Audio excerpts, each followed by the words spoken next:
Coming to you straight from Indianapolis, aka the Circle City, this is the Taking Back You Momcast. The Taking Back You Momcast is a witty, authentic, and sometimes sarcastic podcast for millennial mamas who are in the thick of mom life. And I'm your host, Dani Carter-Iddens, wife, millennial mama, motivational speaker, and motherhood advocate.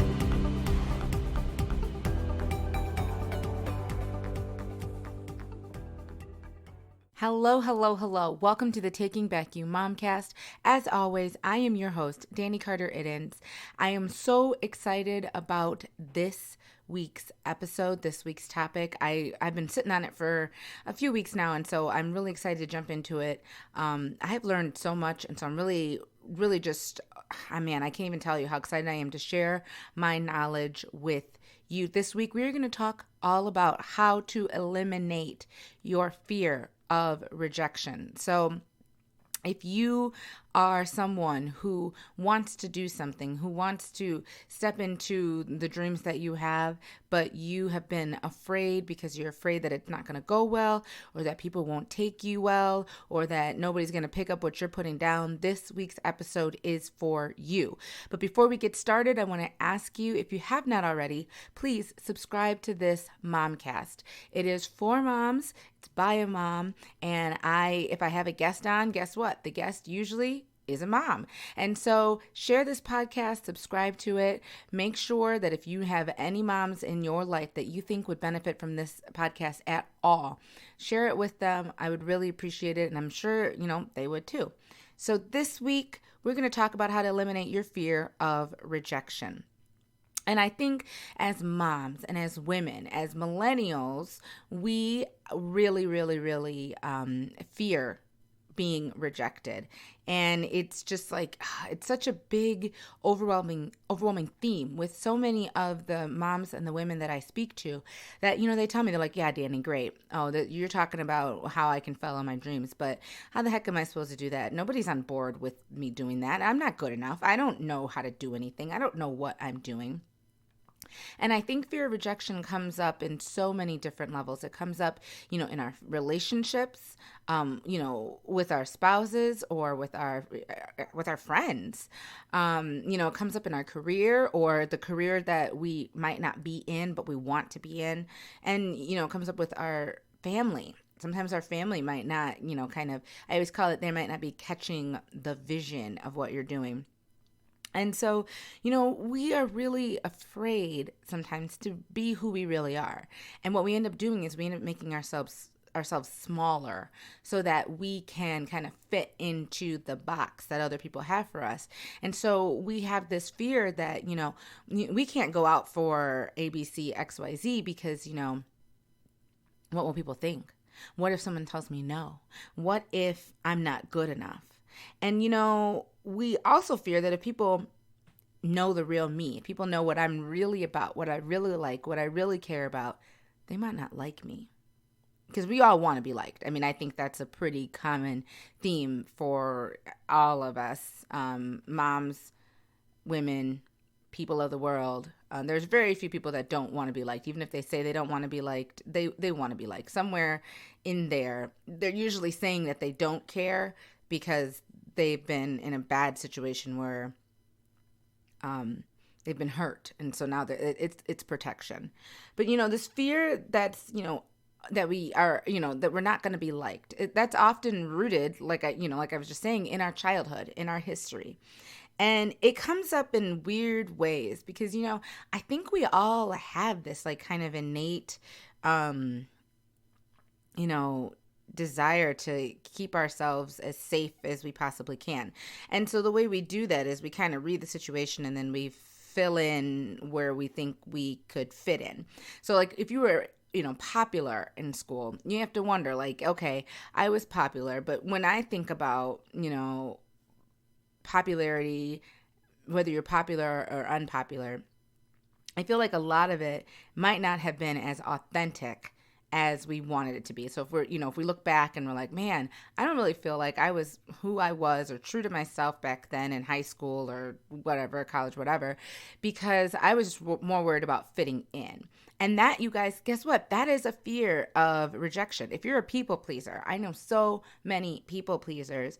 You know what? I'm one of those, I'm like a reformed people pleaser, but I wasn't like 100% people pleaser. I had people that I was just like, I have got to please them. And then there's people that I honestly didn't care what they thought, and what that is you want to make people happy to the point of being like, you get like almost like, wow, you feel like crazy because you're trying to make people happy, and usually it's to the detriment of yourself. And that's what always happens. And so, we have this dichotomy of being true to ourselves and also allowing people to see our true selves. So that's where this fear comes in, is that, you're thinking to yourself, okay, well, if so-and-so knows that I am, obsessed still at 35, and this is 100% realness. I'm like obsessed with Star Wars and everything about it. Like, they might think I'm blah, blah, blah, blah, blah. Now, granted, I don't care if people know I love Star Wars. I talk about it all the time, to the point of where my husband and my family are like, dear Lord, here she goes again. But, that's kind of things that you might be worried about, that you're not being, that you're going to be judged. You're going to be rejected because of, who you are at the root of it. So then we kind of become afraid to move, to take steps, to take actions. And we don't, because we're afraid that we're gonna, that we won't live up to expectations. And usually those expectations are expectations that we put on ourselves, which, okay, we do that. Let's just be honest, we do. And then, we yearn for approval. We all do. We all yearn for approval. We want the thing that we want to do to go well, and we want people to recognize that it went well, and we want people to say that it went well. And, we struggle with our insecurities because of that. And, we struggle because we think we're not enough. And if you don't think that's like true, if you're thinking to yourself, what is she talking about? I don't even know what she means. I don't yearn for approval. Well, okay.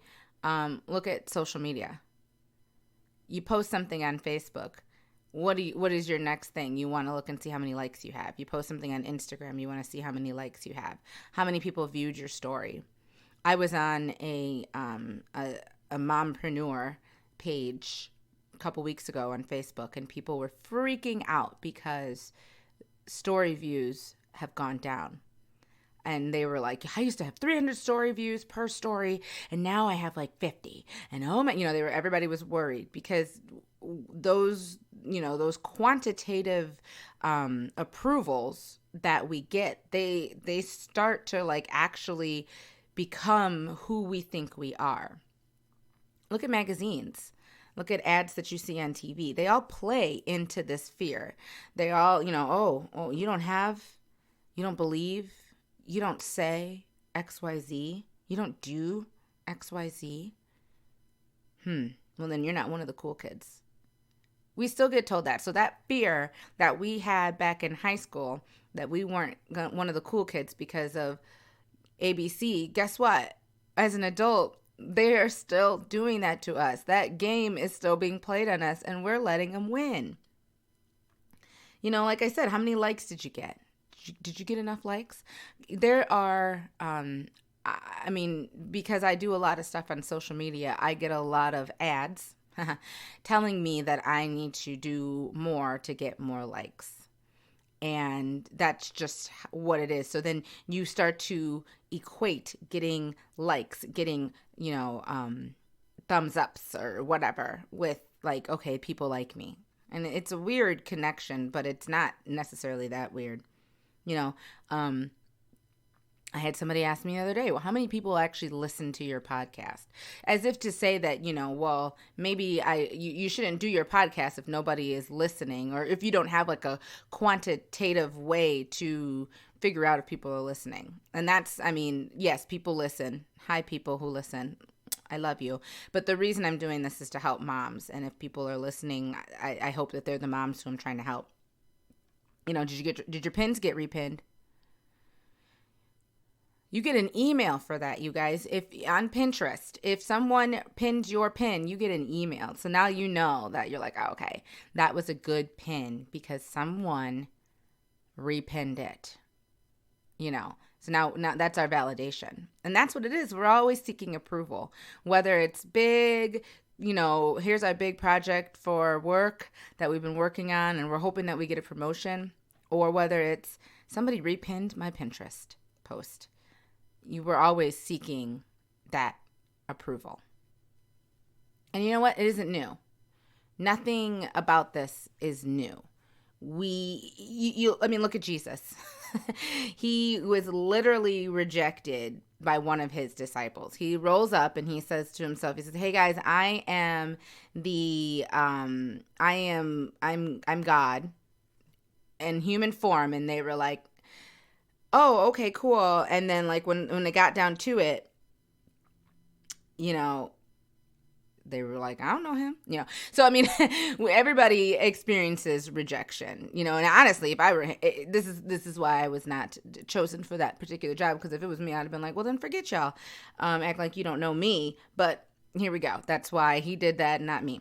But he stayed the course. And even though he was rejected, he stayed the course. He kept going. Yay, we have a savior. And that's what I mean. Like, it's not new. People have been rejected for all of the time. So like, listen, if Jesus can be rejected and still saves our souls, then I think we can go ahead and put ourselves up for a new promotion or, deal with that kind of stuff. And at the end of the day, when you don't do something, when you don't move forward, when you don't make something happen because you're afraid that you'll be rejected, the only person that ends up stuck is you.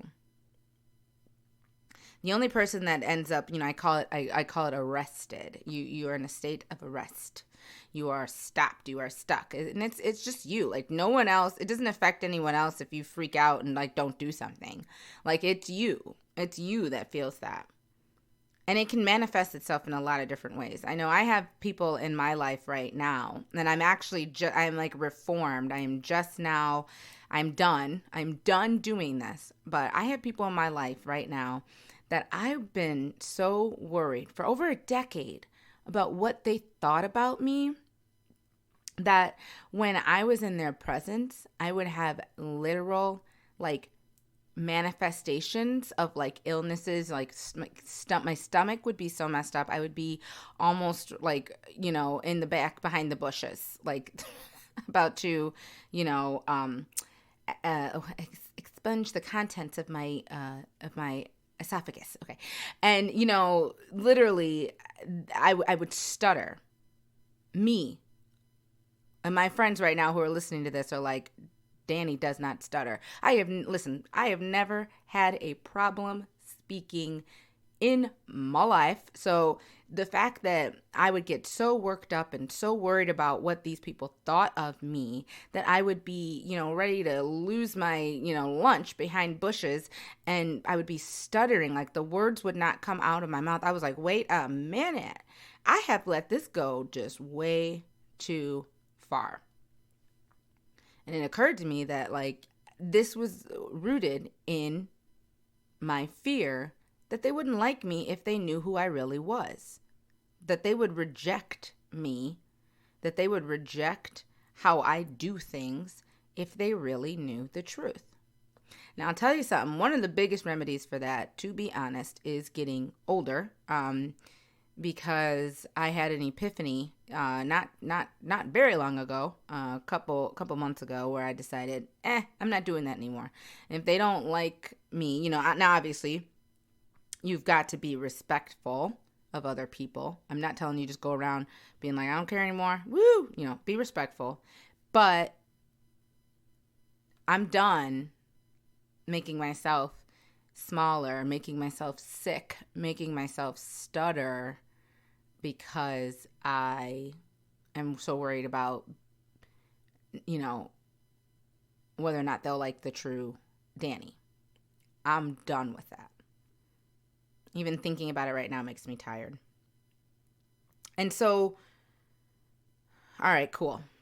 You're thinking to yourself, great, Dani, good for you. You figured it out. You are done with being afraid of rejection.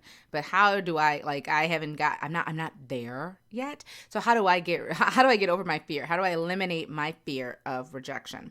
So I'm going to give you some things that, they've worked for me. Not all of them, I'm going to be honest, I haven't tried them, but a couple of them I liked, and I thought to myself, well, I wish somebody had told me this. And that's kind of one of the reasons why I do this podcast, is because a lot of the stuff that I learned to teach to you guys is honestly stuff that I'm like, I wish somebody had told me that, because like, dang, that's good advice. So I'm just going to hit you with the realness here. The first thing is that you got to realize that there is more to gain than just what you're trying to get or trying to achieve right now. So, if you're confronting your fear, you're confronting, rejection head on, you realize that it's going to be easier to push through whatever your fear is the next time it comes up. It won't seem like as big of a deal the next time as it does right now. And I know that's like so weird, because you think to yourself, well, I'm so scared right now, I couldn't possibly do it. But like, can you imagine that on the other side of that fear is that, like, this whole opening up of of everything, that you could literally let that fear go. And it can become like a habit, almost like a habit of not being afraid anymore, of not worrying about what other people think. And that, trust me, every time you do it, it gets easier. I know this. I audition. I was a dancer. I've told you that before. I have been to auditions. I have been to so many auditions. And I mean, yes, I'm nervous. I get butterflies. But I realize that a lot of times if they say no, it's not like me intrinsically, like who I am as a person. They're not rejecting me as a person. I just don't fit what they are looking for. You know what I mean? So I learned how to kind of separate it and not take it so personally when I don't get a call back, or when I don't get, cast in something. I don't take that personally. I just think to myself, oh, okay, well, I'm not what they were looking for, and I will be for something. And I just have to keep auditioning, because if I don't audition, then it will never happen. And I want you to remember how powerful you truly are. This is my second thing that I want you to think about. I want you to remember how powerful you are. Your focus will be what becomes important. And, like I said earlier in this episode, humans, we are naturally risk averse. And so we can very easily spiral down that chain of what ifs and I can't do this because ABC, XYZ. That is super easy for us to do. We're very risk averse. But the problem is that if we focus only on that, then like we never see beyond it. We never see anything else. We only see what can go wrong. So what if you focused on what could go right? What if that's what you visualized? Instead of sitting around thinking about all the things that could go wrong, what if you sat around and thought about all the things that could go right? What if you visualized what it would look like when things are happening and made that your focus? It's like I said, what you focus on is what becomes important. I'm a big proponent of the power of our minds and putting out positive vibes into the universe. That's why I talked about vision boards a few weeks ago, because I think that's so important that, we have these pictures, these images that we can look at, that we can think about, what we can think on. And remember, the reward oftentimes is in the risk. What is that? The no pain, no gain. The risk is in the reward. Or wait, the other way around. The reward is in the, whatever. And so, that's what I mean. Like, you have to kind of switch the way your mind thinks. And instead of thinking about everything that could go wrong, think about everything that can go right.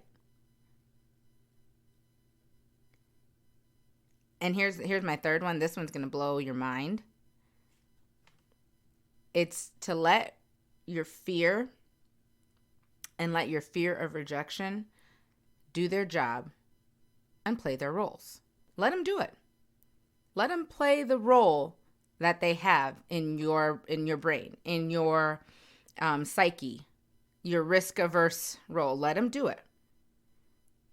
You kind of need that. I mean, it's a natural instinct. So you need your fear. You need that fear of rejection.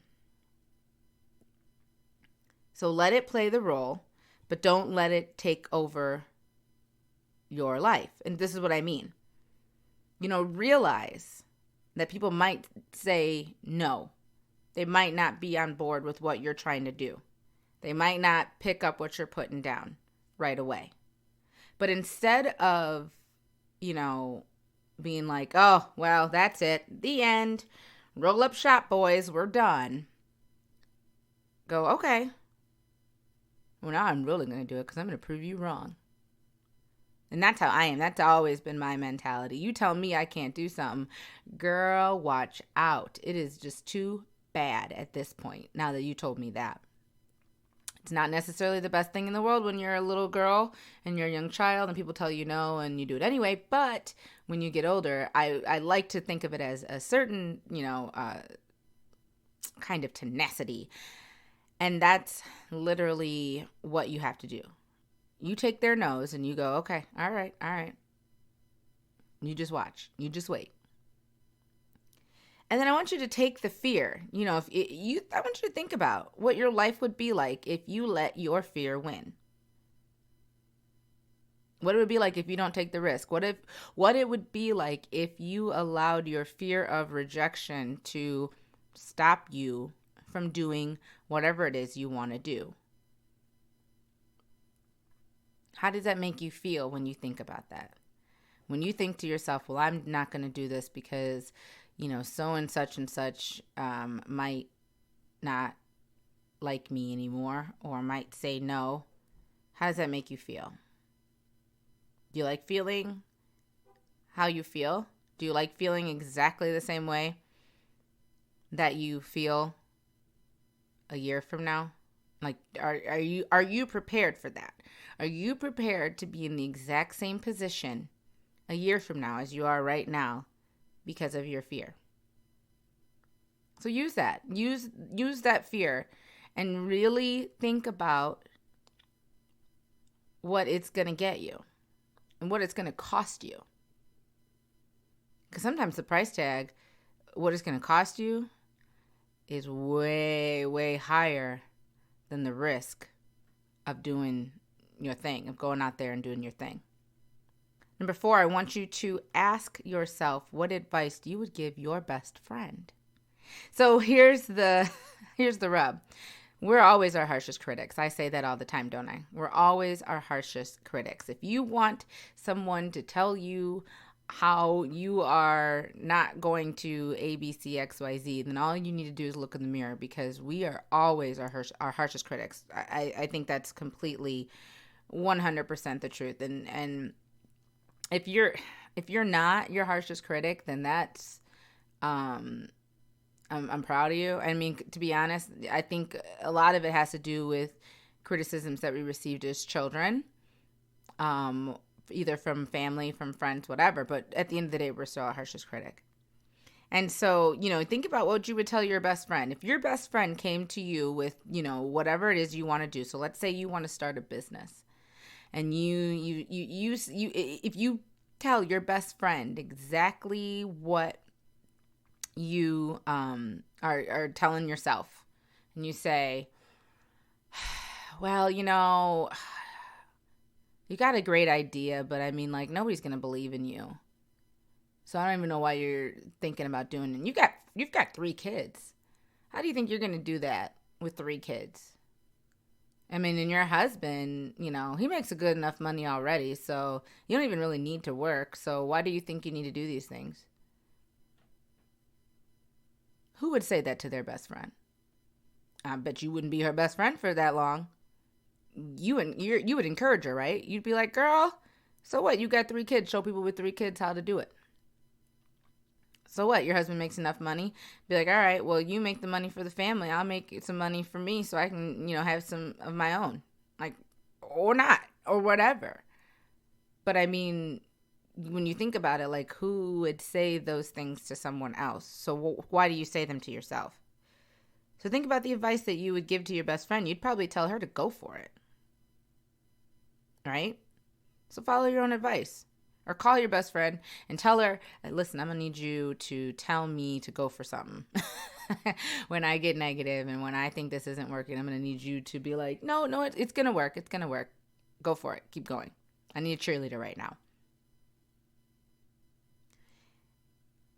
Your fifth thing, the last thing, is I want you to realize that if you fail, if you are rejected, if people don't like what you're trying to do, if they're not picking up what you're putting down at this point,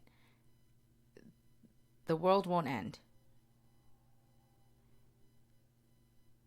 Getting rejected can honestly be the first step towards achieving something awesome. And it can even be the first step towards not what you were thinking you were going to do. It could be the first steps towards something else. Totally. Like, you don't even know. And I think, us millennials, we were the first generation of, nobody loses, everybody wins. Failure and rejection, we don't do that here. We love everyone. Everyone's welcome. You want a gold star? Good, you get one. I mean, I got my gold stars. We got participation medals. So now what we have is a whole bunch of us are super afraid of failing. We're super afraid of being rejected. It is so scary because our rejection muscle, our failure muscle is not strong. It's very weak. We need to take our failure and rejection handling muscle and we need to take it to Planet Fitness and we need to work it out and get it stronger so that when someone is hitting us with some rejection or if we don't do something perfectly the first time, because we all think we got to be perfect the first time, we got to learn how to be a little bit stronger, and we got to realize, okay, what's the absolute worst thing that will happen if we fail, if we're rejected for whatever we want to do, if our first idea doesn't pop off, if people aren't picking it up what we're putting down. Are you going to lose your friends? All right, well then bye, because they're not really your friends. I got news for you. They're not really your friends. If they can't stick by you, by what you are trying to do, how you're trying to better yourself, those aren't your friends. So they can go anyway. You can lose your family. Listen, family is family. And so they might not understand and they might not talk to you for a little bit because they're trying to figure out, they're trying to make this new version of you square in who they have had of you. Because you have to remember, especially your parents have memories of you before you have memories of you. So it's really hard for your parents sometimes, or for your siblings who, your older siblings especially, to kind of let go of that initial decision that they've made about who you are. So when you try to step outside of that, you might get some resistance from your family now, but they're your family, so they're going to get over it. And they love you, so they're going to figure it out. And again, if they can't, then maybe they're not who you need in your life right now. If your career doesn't change, because, ABC didn't happen. Okay, well, your career didn't change. You still got your job. Regroup. New plan. Plan B. That doesn't mean quit. It doesn't mean you're the worst. It just means that we gotta regroup. Find people who are doing what you want to do. Hit them up. Ask them for advice. Get together with other like-minded people. You know that saying, you're the sum of the 5 people that you spend the most time with. So if you're looking around and the 5 people that you're spending the most time with aren't doing anything, then guess what? You need new people to hang out with. Sorry, but it's true. I told you this before. I'm going to say it one more time for our new listeners. I used to say this all the time when I would teach my students. If any of my students are listening to this, they're probably like, oh, here she goes again. I have a 4-step process in teaching and in learning with my students, and it goes like this. It used to be try, but I switched out try because I don't like the word try. Just like do it. I don't have time for this. Yoda says it best. Don't try it, just do it. I guess Nike's in on that too. Don't try it. Just do it. Just do it. Do is first step. Fail. Yeah, I said I'm putting fail in there. Like, just fail. Fail. Okay. 9 times out. I tell my students, okay, it takes, and we've talked about this before too. It takes 7 years to get a good pirouette, which is like where you see dancer when they turn on one foot with their other foot by their knee. They kind of look like a spinning pea. You take 7 years to do that. So you're going to do it, and then you're going to fail. Okay. And then you're going to revise. So you're going to look at what went wrong. And then you're gonna figure out, okay, this is what went wrong. I need to do this. I need to do this. And then you're gonna repeat. And you're gonna keep doing that until you get the desired result. When you look at people with those big businesses, when you look at, guess how many times they've been told no? Oh my gosh, it would make your head spin. Do you know how many times I've been told no? Whew. Do you know how many times I've been told no? I was just told no a couple weeks ago. And ooh, you guys, I wanted it. I wanted it so bad. I could taste it. And I was just told no. I could see myself there doing this thing. I could see myself. I had visions. It was beautiful. And then I go and I show up and I hit them with what I had, and they said no.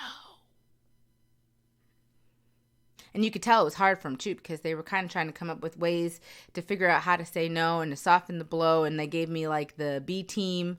They offered me the B, just being honest, like I'm being real. I can be real with myself now. They're giving me the B team. Oh, no. And I was like, no, I'm good. Thank you. And I told her, I said, listen, I am not the kind of person that you need to sugarcoat with. Tell me what I need to work on. And thank you for your time. My feelings were hurt. They still are a little bit. I'm not going to lie to you. I licked my wounds. I came home and I sat in my husband's lap and I cried.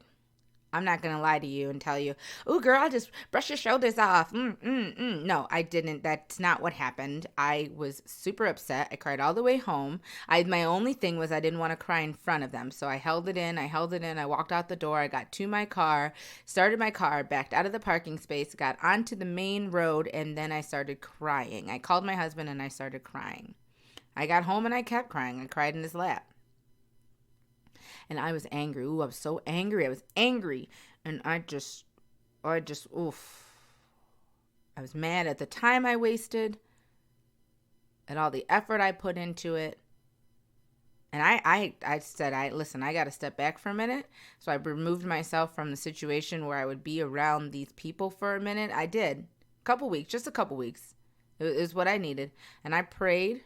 I prayed for this anger to be taken off of me, for this sadness to be taken away, for the fear to be taken away, because I knew listen, me doing what I did was a big step, and now I have to think about maybe doing it again. So I had to pray for that, because it was not looking good. But you know what I was doing yesterday? And I wasn't even planning it. I was concocting my next plan of attack. I was thinking to myself, before I even knew I was doing it, I was thinking to myself, all right, well, that didn't work. But one way will. And I just got to figure out what way that is.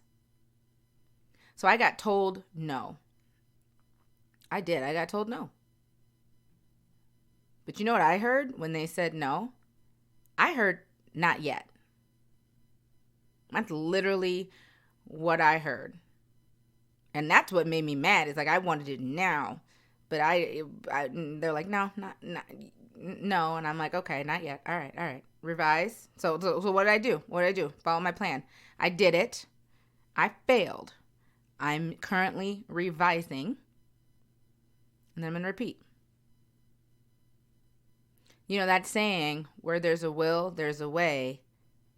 That is the truth.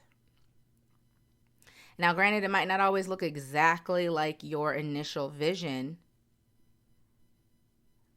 but it'll be a heck of a lot closer than if you never do anything at all.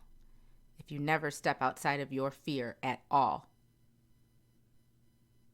Then you're nowhere. Then you're still sitting in the same spot a year from now thinking about how ain't nothing going on for you. So to close, I just want to leave you with this last thing. This last thought. You know, I'm not telling you that you won't be rejected. I'm not telling you that you won't hear no. And I'm not telling you that people won't think, you know, that you're not the best. But what I am saying to you, I am telling you this 100%. I'm keeping it I'm keeping it 100. What I am saying to you is that you will survive it. You will survive the no. You will survive the rejection, and you will live through it. You will. It hurts. But guess what? Every time it happens, you get stronger. That muscle gets stronger. And you find that it doesn't hurt as much as it used to. Or you got that bounce back. You can bounce back quicker than you used to be able to. And you know what? And God willing, you will be stronger for it. And one day that thing that scared you so much, it won't even matter. Because you'll be where you want to be, where you've wanted to be. And guess what? You'll be thinking about how to go to, the next level. That fear won't even be there anymore. It won't even play a role. You'll be literally laughing at how you used to be scared of, ha ha ha, whatever. I hope this week was helpful for you. I hope I gave you some good advice and that you can take it and you can run with it and you can apply it to your life, because mama, you are amazing. You are. Anybody who's a mom is amazing. Listen, I might be a little biased, but I believe that. If you are a mom, you are amazing. Share this episode with someone who you think needs the advice. Listen to it again if you need to. And I hope you have a wonderful Wednesday and an absolutely fearless week ahead. Next week, we're going to have a special guest. I'm so excited. Her name is Mary, and she's going to be joining us with her new, you guys, this is really cool. She is actually starting her own business. She was part of an MLM, and now she kind of from that is growing into her own business. So she's going to help us figure out how to stay zen during the holidays, because the holidays are coming up, y'all, and we are going to need some techniques to keep us from, we don't want to hurt any of our family members. So she's going to give us some awesome tips about that. I'm really excited to have her on, and I hope that you guys have a wonderful week. I'll talk to you soon. Bye. Thanks so much for listening. For more information on Taking Back You and the Taking Back You Momcast, visit us at takingbackyou.com. From there, you'll be able to follow us on social media, listen to past episodes, and learn all about the mission of Taking Back You. Be sure to subscribe to get future episodes. And from all of us at Taking Back You, thank you so much for your support. Hi. I'm Dani Carter-Iddens, creator of Taking Back You. My vision for Taking Back You was simple. I wanted to create a safe place for mamas to focus on the dreams that have been placed on their hearts, where they could walk alongside other mamas who get and give advice on how to do this mom thing. I want to tell mamas what I wish someone had told me, and to build a community of mothers who aren't afraid to reach for the stars, even while holding their children in their arms. Want to learn more? Visit takingbackyou.com, because at Taking Back You, we know happy moms raise happy kids.